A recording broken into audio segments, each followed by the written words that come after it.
Hey everyone, it's Apex, and today I'll be showing you pretty much everything you need to know for PvP in Wrathful Lich King for Hunters. So I'll show you things like their playstyle, the best things to pair with in 2s and 3s, how to gear them, the best gear setups for the beginning of Wrath, as well as the end, gems, enchants, macros, and a few other things. So let's go.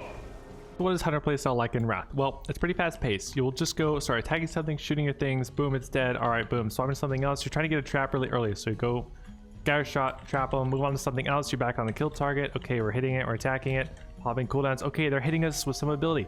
Alright, we shadowbound. Okay, they're attacking us again. Okay, they're gonna do a fear. Okay, now we feign death. Alright, I'm under some pressure, maybe lava burst. Okay, deter. Oh wait, we gotta go back offensive, cancel aura. Okay, boom, it's dead. That's how Hunters feel when you're playing them. Everything's going very quickly. On top of Hunters themselves just having a lot of abilities and doing a bunch of things, the pet then is something that you control. You can end up CCing it with a pin like this, and then, oh, it needs to come back to you, so then you're going to intervene. Maybe you got some sort of ability like a blind or sap or charge, and you're able to start kiting more, feign death, pop a trap, whatever it might be. Maybe you need to do a snake trap to get some sort of slow on them. You go back to kiting. Oh, you got to taunt some other guy. I'm taunting him because I don't have an arena target to CC, but Hunters are just very quick paced and you need a lot of awareness with them. So on top of Hunters just needing quick decision making, fast reactions, you're having to go from attacking this, attacking that. Okay, now feign death, being defensive with shadow meld, maybe deterring, whatever. You're gonna have to be doing all that while not dying and then doing your main job, which is landing CC. The quality of a Hunter basically comes from how much CC can they reliably land while still staying alive. That is the key defining factor for a Hunter in Wrath. And don't play this class if you're not in it all the way. This is, in my opinion, one of the hardest specs in the game, if not the hardest. So keep that in mind if you're picking Hunter and you want to do really well. If you've never played it, this is a very, very challenging spec and class to be playing. Okay, so for the gearing for the first season, which is S5, you have a few options with Hunter. They do need a little bit of PvE gear, it helps, but you don't have to have it. It's more important later on, but it's still important even early. So you can do a PvE helmet. This one's only used because of its high item level. You don't really care about haste, but you would be running this or the deadly. The deadly is 13 item levels lower, but of course it's statted pretty much perfectly. Crit, resil. So you can do this or the PvP, not a huge difference, but this necklace is very nice. The PvP one has no agility on it, and this one has crit, armor pin, and a saga. It's perfectly statted, and it's a high eye level. This is off Malygos 25 off the special item. And then you have the PvP shoulders, and you have the 226 cape off of Kel'Thuzad. Kel'Thuzad has some of the best pieces for everybody. So people are going to be fighting over these items left and right.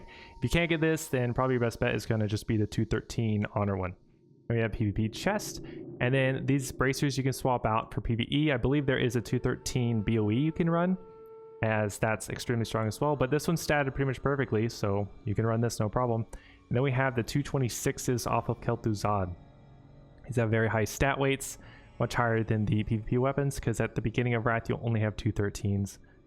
So 226s are going to beat them by miles, especially the gun. Also off Naxxramas, you want to run this. Then we have the medallion. You're going to run this. Horde Alliance, you can't be a human hunter, so you're good to go there. And then you can run Darkwind Card Greatness. You can also run the Winter's Grass Trinket, Anvil of Titans, but this one is your best bet, and it is a BOE, so don't have to raid for it. That's nice. We have Surge Needle Ring. This is also off of Malygos 25. This one's a BOE, so you can just buy it off the auction house. It's a very nice ring. It helps with your statting. If you don't need the hit, you could forego it and get the PvP one. And then we have called Great Ring of Collision. This one's very nice. I would advise this one being the best ring. And then we have this one off Malygos 25. Once again, Malygos has tons of pieces that aren't too hard to get. I mean, you could get everything in one run possibly if you're doing like a GDKP or you get lucky or whatever. If you're up next for everything in your guild. And then we have PvP pants, and then we have a BOE PvE belt, but you can also run deadly. That's not a problem. And then we have your PvP gloves. So that is it for the first season of gearing. Then Hunter gearing for the end of the game, and this is pretty much the concept throughout all of Wrath. They are going to want to be running 5-piece PvP, which is going to be helmet, shoulders, chest, gloves, and legs. You get your set bonuses, you get your glove bonus with that. Not that the trank shot really matters, but these have high item level, and then you get the PvE pieces, and we're going to get the 264 necklace at the end of Wrath, as this one has crit versus the 277 I believe has haste. You'd much rather have crit in PvP. And then you get the 272 armor pin cape. That's from TOC. Then you get the 277 bracers from ICC. Just perfect stats, crit, ARP. Then you get Lich King polearm, Lich King bow, high item level, high damage, sockets, armor pen on both. Then you get DBW. You can also use the STS, they're both amazing. If you're doing like a BG hero setup, then you can actually run both and have like 100% armor pen, which is super fun. And then you'll want to have a macro probably to go with this, as sometimes the forms won't let you mount, kind of minor. And then you'll do your medallion because we're not humans. And then you want to do double PvE rings, and if you have both of these PvE ones, then just do that. Otherwise, you'll probably have the Ashen Verdict, and you want to go with that plus either or. But if you manage to get both in PvE your rating, then definitely run these.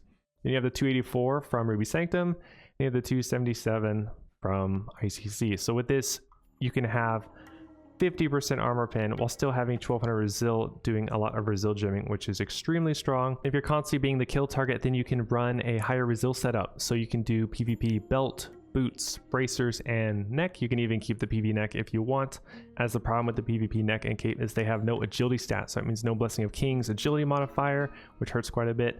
But you can do this. See, I raised my resil over 200, and I only lost about 12% of my armor pen plus some other stats.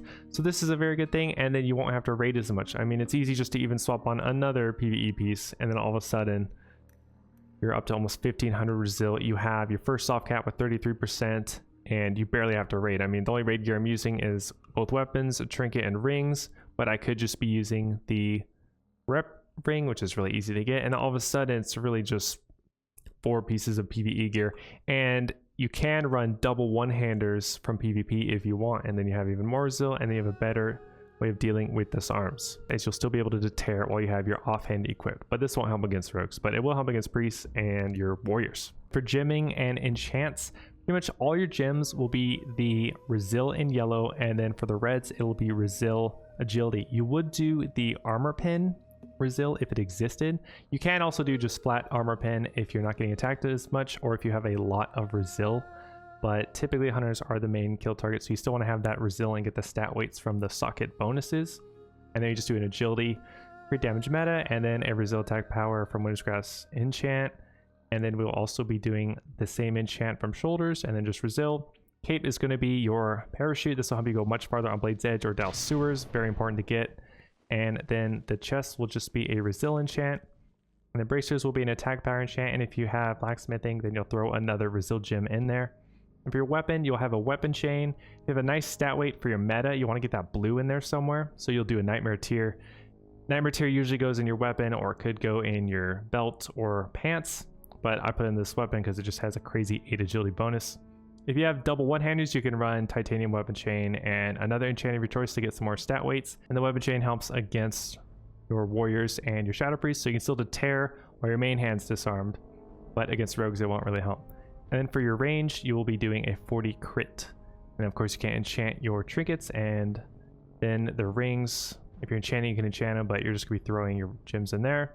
And then you do run speed to boots, and then you do resil enchant to legs, more gems here. And then your rocket gloves. What are the best professions for a hunter? I think it's pretty clear cut. The third best option is going to be blacksmithing. This one can bring you more armor pen or resilience. However, at the beginning of Wrath, the gems you get are only blue, so that's only going to be your 16s versus the 34s that you get with JC, which ends up being 42 more stats. However, if you do blacksmithing, it's only 32, or even if they're upgraded to the epic later, it's only 40. So JC is by far the best option. And then I think the second best is a clear-cut engineering. You get the parachute, you get the rocket gloves. Rocket gloves are on a very short cooldown, just 45 seconds. So you can do this off the global cooldown. They can crit up to like 3-ish thousand, and they can help you get to the 20% execute with your powerful kill shot, or you kill a shot and then this can help finish them off. And then the parachute can let you go way farther on sewers as well as Blade's Edge. So very nice to have there, and you don't really need the spell pen enchant, so you're not losing out on that. Who do hunters pair best with in arenas? Well, for 2v2s, by far and away the best for your healer pairing is the Discipline Priest. They have amazing synergy with hunters, and you can get huge CC chains with Fear, MCs, Silence, Prep Silences, Scatters, Traps, and overall the Priest can actually help a lot with the damage, so you can get to that kill shot range as kill shot hits like a truck and finish the game off. The other 3 healers I don't think are really that great of pairings with hunters. They just don't synergize well, and it's really hard to get the kills against certain comps. So I would recommend Disc Priest if you're doing a healer. Otherwise, for DPS variants, I would highly recommend playing with a Ret Paladin. That is going to be your best option by far. You can also play with a Prague. Prot doesn't work as well as you need the healing that Ret and Prague bring to the table. So I would look for a Paladin number 1, and you can also do well with Enhanced Shaman if you go BM, but Beast Cleave works much better early in Wrath. It doesn't do anywhere near as well at the end, and it's more of a 3s comp thing, but you can do well in 2s with it early in Wrath. So those are the main options I would say there. And then by far and away, the best DPS to pair with is going to be the Ret or Prague Paladin. They help shore up a lot of the weaknesses hunters have in 2s, which really comes down to being outlasted. So let's say any Paladin team on the opposing side and bubble sack through all of the hunter CC, and then the hunter with 0 healing is going to die just to any sort of low damage, rot, whatever it might be. So the Paladin shores up all these weaknesses. You can bop a Blade Storm, stack, heal, and help the hunter kite with your freedoms, as well as break them out of stuns, as the Divine Purpose talent for Paladins is very useful there too. And then I'll also be making a little tier list to show some honorable mentions as well. But if you want to do well in arenas in 2s, your best options by far and away is DPS Paladin and a Discipline Priest for the healer matchup. And then what about 3s for hunters? Well, they have a lot more options in 3s here. I've been asked a bunch in some of my video comment sections, what about Feral Hunter? Well, Jungle Cleave in 2s is not the best, as the Feral can't help the hunter survive. However, in 3s, when you bring in a Disc Priest or even some other healer, but you should probably do Disc Priest, the synergy is very strong. So the Feral plus the hunter CC plus the Priest CC is overwhelming to some teams, and then they have a ton of damage plus the Mortal Strike that the hunter brings. And you have Roar of Sack, the Cyclone Peels. Everyone in the team can pop pretty decent cooldowns. So this comp's extremely strong. I'll be playing Jungle Cleave very high. Then you also have PhD. You can run this as Priest HD or PhD. The only difference is the healer. So a Holy Pally or a Disc Priest paired with a DK is extremely powerful. Crazy damage. And then you have the Mortal Strike, as well as multiple sacks. You have your Master's Call, your Paladin, and a Freedom.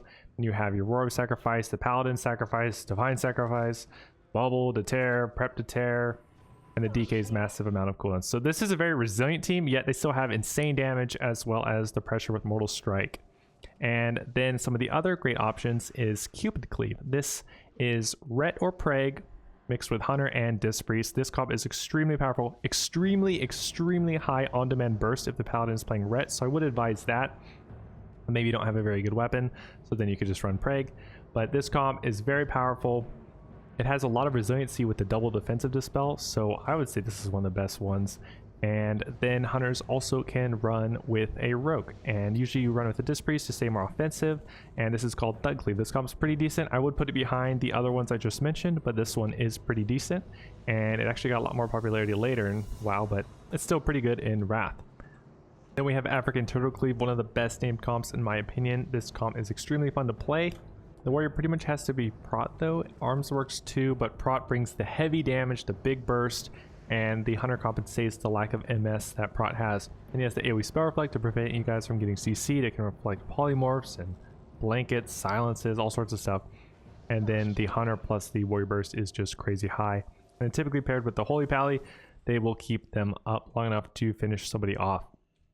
Then the last comp that I like to mention that's very strong is Beast Cleave. This comp's better early in Wrath.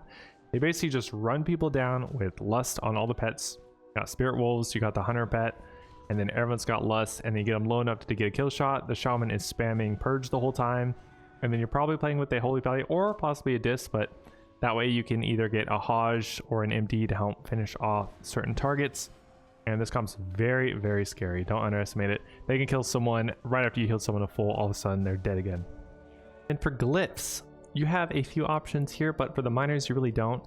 You have Glyph of Min Pet. This one you might think is skippable. However, if they kill your pet and you revive it in arenas, then you don't have to worry about feeding it again. You can just pop your Min Pet, which you'll be doing anyway to heal it, and it'll stay at that green damage boost happiness. Then we have Glyph of Feign Death, 5 seconds shorter cooldown. Have to have that. And then no pushback on revived pet. Have to have that. So those are there. And you have Glyph of Aim Shot. Aim Shot's one of your best abilities, helps keep your MS up. Have to get that, hits really hard. And the Glyph of Disengage, this one I think you have to have, but if you somehow aren't being attacked too often, or you don't have to kite as much, you could forgo this, but that cuts it, I believe, from a 25 down to a 20, and then with talents you can get down to 16. And the last glyph, Serpent Sting, this will increase the duration on it up to 21, up from 15. and that'll also make it so your Chimera shot will hit harder, as Chimera shot will do 40% of the servicing damage. You can also get, though, the Glyph of trueshot aura, which I believe gives you 10% more crit chance on your aim shot.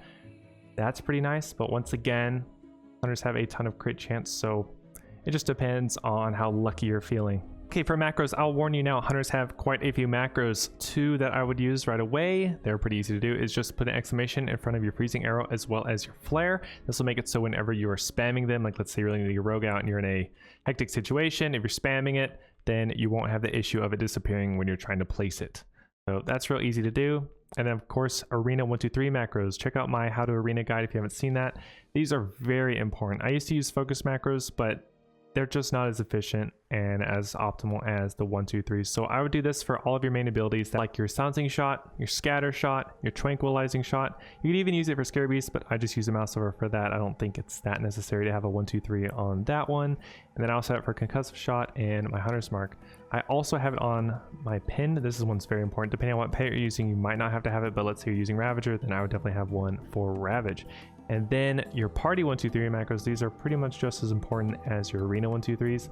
That's going to be your master's call. I have it on pet passive, so my pet will run to me if he's too far away, in case I lose track of him or whatever it might be. He'll run to me, then apply the master's call, or hopefully I'm close enough to a teammate that will need it, so I'll be the hub of the 25-yard range. And then of course you're going to have that on your Roar of Sacrifice, the same exact thing. This ability is amazing. This is one of the best abilities you have actually as a hunter. This is better than Sack, better than Divine Sacrifice. It's just extremely strong. Then you have your Pet Intervene if you're doing a turtle or a crab. Very nice, but it's hard to get good intervenes off, but you can get like a sap, a cheap shot, a warrior charge, a blind. You can do some really crazy stuff with that.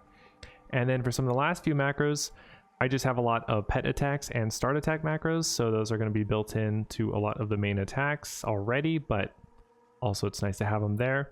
And then I have a disengage to use with the parachute to cape, which if you're using engineering, you will want to be using that. And I would recommend engineering as well, as they have great perks for hunter. And then just a typical rapid fire start attack macro. And then I have exclamations on my aspects and also trueshot aura, because it does not use a global. So you can just spam this and you're never going to accidentally take off whatever aspect you're using. And you'll also get the trueshot aura up at the same time. Then we have a readiness macro. This will just use your abilities before you cast it, just in case you accidentally don't use your rapid fire before you pop that. You don't want to waste it. Then we also have a deterrence macro. This one is super important, so you can go your deterrence and then hit your cancel aura and then go right back to shooting people. That is very important as a hunter, as you are almost like a mage or rogue in the playstyle on Wrath. For the most part, you have a very pop your cooldowns, zerg them down, do tons of damage, and not get CC'd in the process. So that's one of the nice things about hunter. And those will be most of the macros I'd recommend. All right, so hunters have a ton of talent options at their disposal. Marksman in particular, you can run this where you're prioritizing your pet's survival. You can run it where you're doing a BG hero. You want maybe some mana regeneration with rapid recuperation, or you can get a lot more kiting potential and other things in survival. So first we'll be getting 5% crit, lethal shots.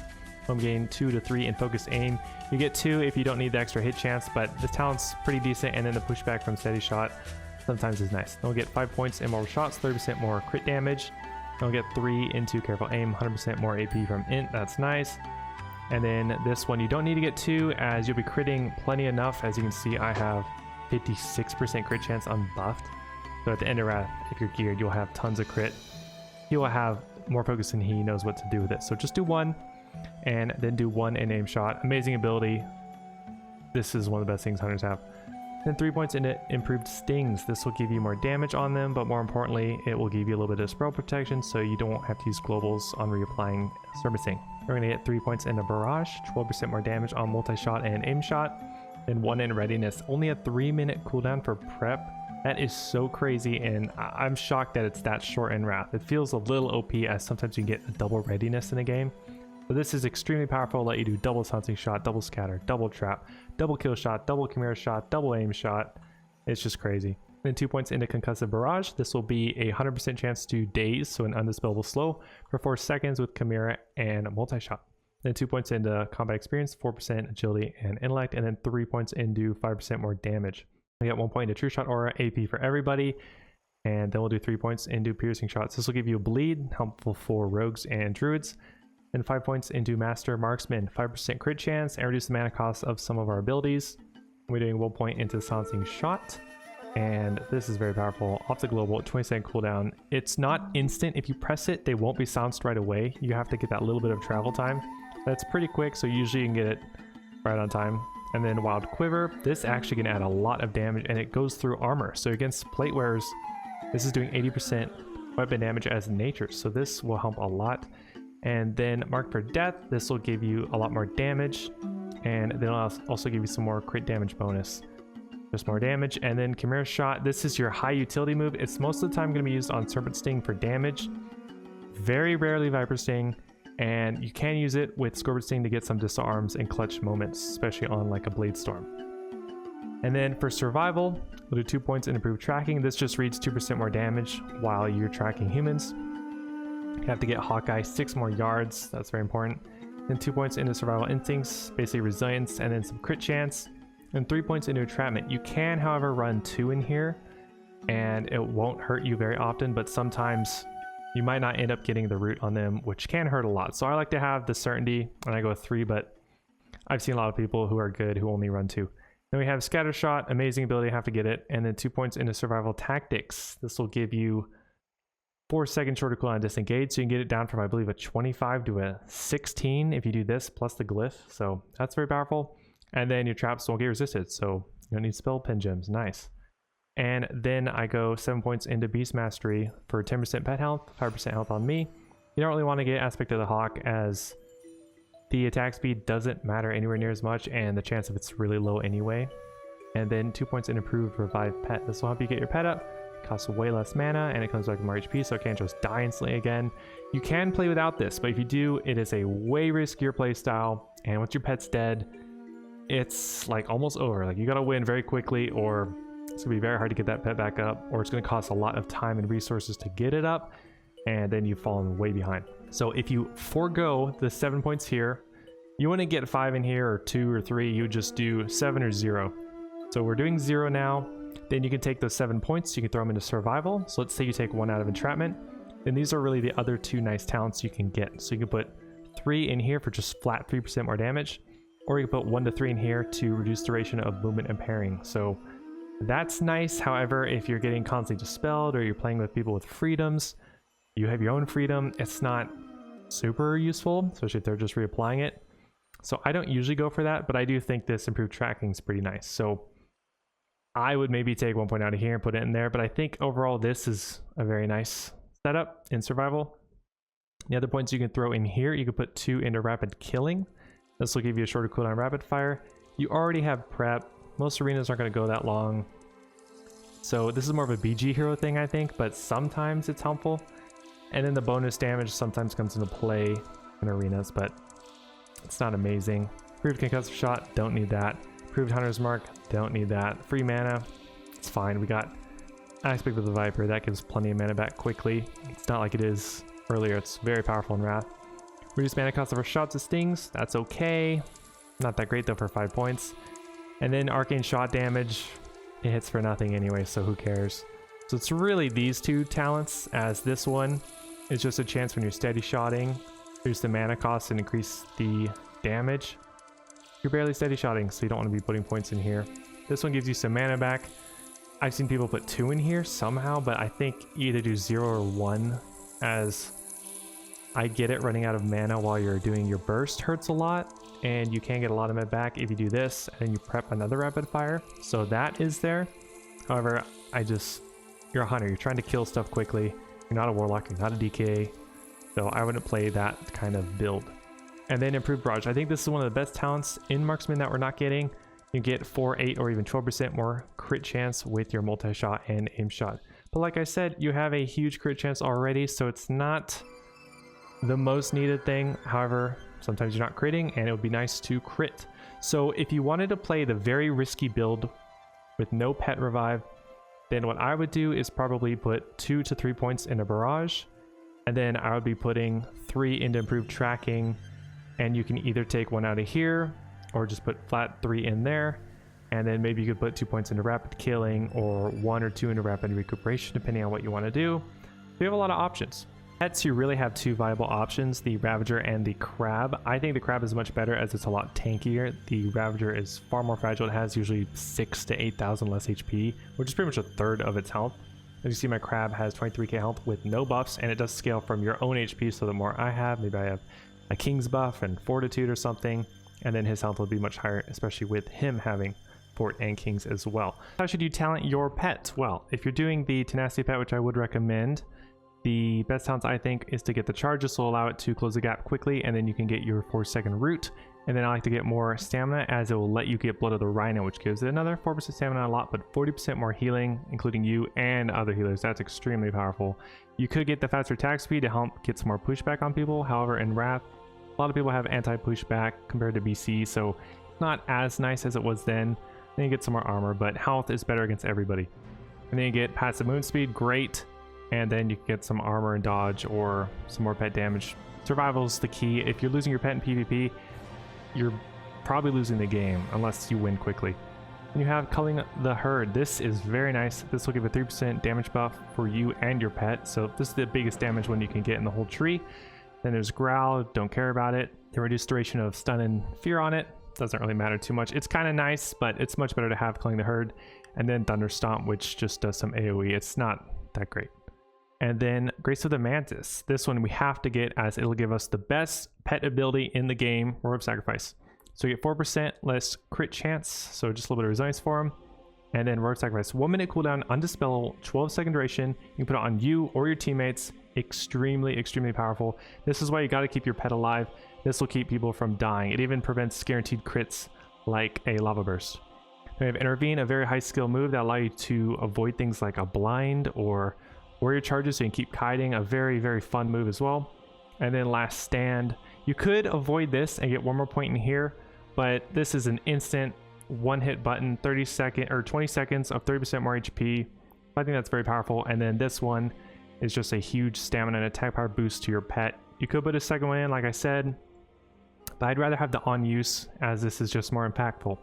And so that is Crap. And how do you talent the Ravager? So this one is a more offensive pet. As you can see though, he has very low HP. The Crab has a couple thousand more, and the talents are a little bit different. So you'll get Dash. This is very fast. It's much better than what you get with the Crab, but you also get the 30% Boar's Speed in here. I know it's a bug with Boar's Speed. And then get 8% more stamina. You don't really care about the attack speed. Once again, pushback doesn't matter as much in Wrath because a lot of people have anti-pushback. Armor, you'd rather have stamina. It affects everybody. Armor is just melee. Most people have armor pen. And then this will just reduce the cooldown of Dash. I believe it's a 32-second. This takes it down to a 16. Then you could have this one. Doesn't really matter. Focus isn't really a problem when you have the one talent and Marksman. And then more pet damage. But we'll be getting Culling the Herd. This one, once again, is very good. 3% more increased damage for you and your pet. And then we'll get 1 point Lionhearted, 15% less stun and fears on him. You have this Carrion Feeder. This doesn't really matter. And then Cornered, when your pet is basically at 1/3 or less HP, he does 50% more damage, and it has a 60% reduced chance to be crit. So this will help for his lower HP pool, but in my experience, it's still not enough, as they still end up flopping because they're so low on HP anyway. And then you have less damage from spells, and then more damage to lower HP targets. They're kind of nice, but we have to get these things. This one will give 30% more of your mana over 9 seconds, instant cast, 3-minute cooldown. So this will help you when you really need to finish a kill and you don't want to do Aspect of the Viper. And this isn't as strong as some of the options you get that come with the Crab, but it's still 30% of your mana, and Viper isn't something you want to use all the time. And then same talents as the Crab, 4% resilience on the pet, and then the amazing ability Roar of Sacrifice. You always have to get this no matter what. Then you have Bullheaded, which removes all movement impairing effects and all effects which cause loss of control on your pet, reduce damage on your pet by 20% for 12 seconds. So this is kind of like a trinket for your pet. It's kind of nice. I would like to get it, but you'd have to trade out recovery, which you can. You can swap that if you want, but it doesn't matter a ton if your pet isn't on them. And then Wolverine Bite, another option. It just does some damage and it can't be avoided. I don't think this really matters too much. So that will be your Ravager. And also one thing to mention, his stun is untrinketable. They can trinket it, however, they will still be in the stun animation. So that is one of the nice things with the Ravager that the Crab doesn't have. Alright guys, I'm getting ganked while doing this video. I thought I'd just include this because why not? Giving you the live action behind the recording. So yeah. And that's why you get the parachute, by the way. Yeah, this is great quality content, isn't it? I'm killing a crocodile, guys. Thanks for watching.